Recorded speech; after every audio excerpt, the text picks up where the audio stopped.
Hello, friend. This is the second of my two-part series on nature therapy. Just this morning on my walk, I found the first dame's rockets, the purple flowers that are an indication that spring has sprung here in Mifflin County.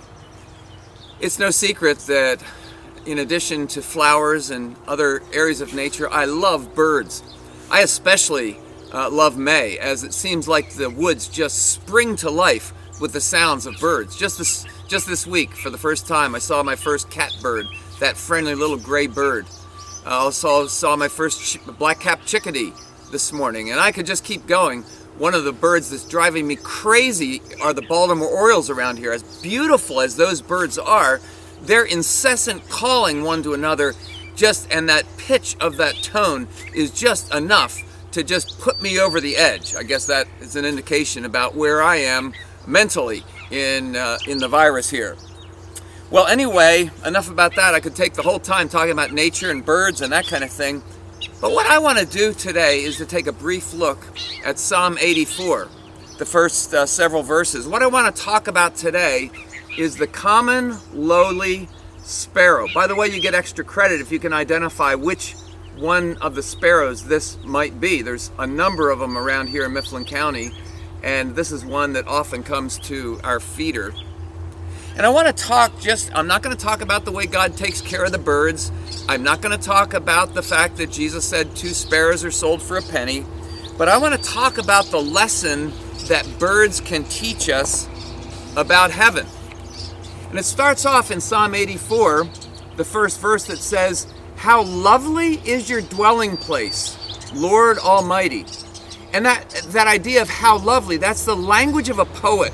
It means how dear, how beloved is your dwelling place, Lord Almighty. And then he goes on, he says, "My soul yearns, even faints for the courts of the Lord." Once again, that poetic language. I pine away, I faint with longing. And we could ask, what is it that you're so in love with here? Look at it. He goes on, he says, "For my heart and my flesh cry out for the living God." That crying out, it means sometimes with sadness, but just, an irrepressible sighing or a crying out. And so the question is, what is going on here? And the answer is that the psalmist is longing to be in that place where God is, his dwelling place.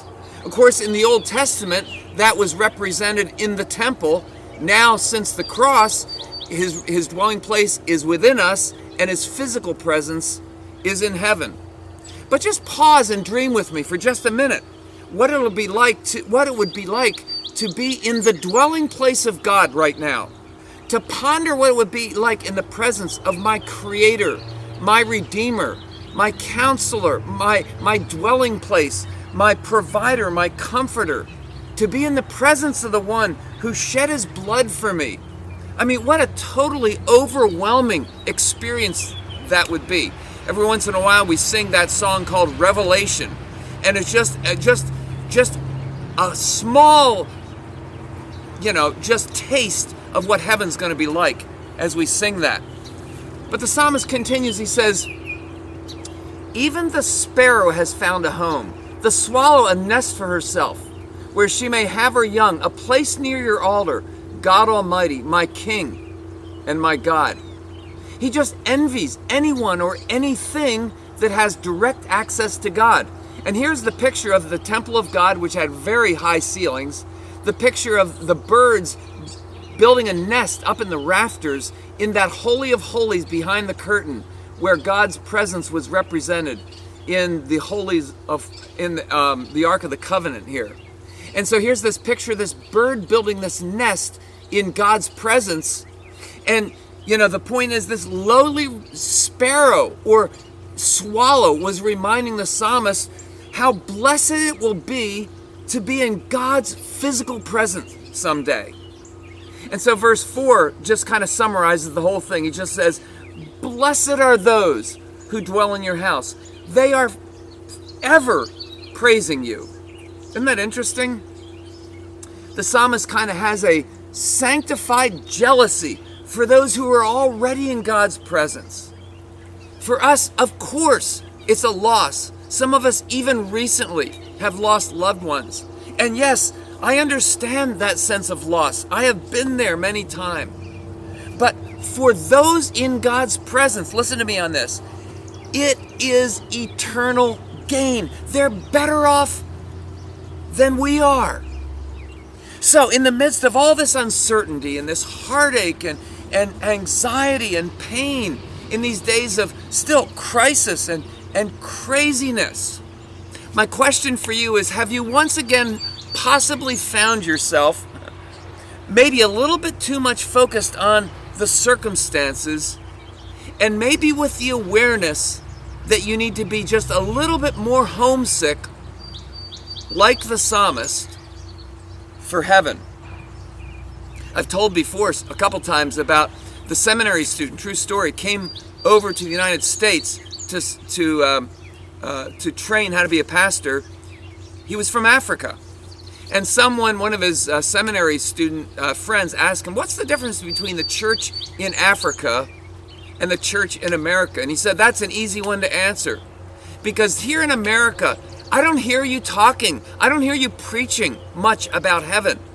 Could it be because you don't sense that you need it? You have everything you need. You're so comfortable. You're so satisfied. Could it be you don't need heaven? In Africa, we talk about heaven all the time. We preach about it all the time because we need heaven. We need to be thinking about heaven. So the question today for all of us is, how badly do we sense we need heaven today? I wonder if you're going to maybe consider allowing these circumstances that are pressing in on us, for some of us more than others, to just draw our hearts maybe off of these circumstances and on to heaven. I think it'll be worth your while. And so this week, as you see and hear the sparrow around you, we have them all over around our house. I wonder if you could just let this remind you of the blessings that surround God's presence, and allow that to have you become just a little bit more homesick for heaven. When I was a director at Camp Manawagan for grades 4th and 5th for about 30 years, one of my responsibilities as director was to deal with the homesick children. I had some of your children there that I dealt with. Well, there was one type of homesick child that I knew couldn't be consoled, that we would just simply have to call the parents and have them come pick their child up. And that was the children that would just repeat over and over again, I just want to go home. We would always try to convince them to stay. Well, just think about, we're going to the water slides tomorrow. Just think about your friends, and we're going to do this fun thing, we're going to do that thing. And sometimes we could talk kids out of it. But the ones that we could not talk out of it were the ones that just kept repeating, I just want to go home. How about you today? Are you a little bit homesick toward heaven as you read this Psalm 84, as you think about the sparrows in God's presence and long to be in God's presence and in the presence of those who have already preceded you, already who know Jesus? You know, I take this prayer list with me every day when I walk, and in the very first page, I wrote in there, make me homesick for heaven. I wrote that many years ago. It's just another physical reminder of me to remind myself, Father, remind me of the blessings of just coming home and being with you. Well, I hope that maybe you're challenged a little bit as you see nature around you, especially the sparrows, to make you a little bit more homesick toward heaven. So till we meet, either again here or in heaven when we don't have to be socially distanced from one another, grace and peace to you, my dear friend.